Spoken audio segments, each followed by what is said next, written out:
সবাইকে আসসালামু আলাইকুম গাইস।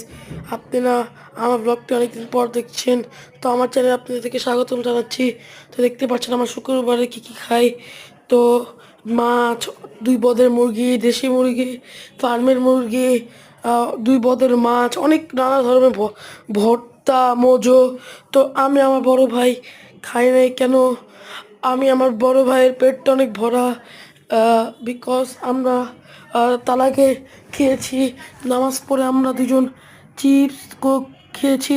তো আমার বড় ভাইকে ফোর্স করতেছে, এক কাজ করো তুমি আম খাও। ও আম খাচ্ছে। তো এই তো সবাই খাচ্ছে। তারপর আমার আম্মু বিকালবেলায় ফুচকা রান্না করেছে। তো টক এই যে আমার বাবা খাচ্ছে, এখনই শুরু করে দিয়েছে।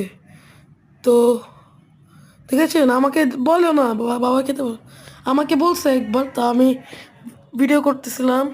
তো শেষমেশ আমি ভাত খাই নেই, 3টা 4টার দিকে ভাত খেয়েছি। আমার বড় ভাইও, কেন আমরা দুজন ইয়েতে গিয়েছিলাম, নামাজ পড়ে খেয়েছি। তো এই জন্য আর খাইনি। তারপর আমরা 3টা 4টার দিকে খেয়েছি। তো আমাদের ফুচকা, এটা হলো আমাদের ফ্রাইডে। তারপর আম্মু হোমমেড ফুচকা খেয়েছে, অনেক মজা গাইস। তো এত টেস্টি ফুচকা আমি কখনো খাই নাই।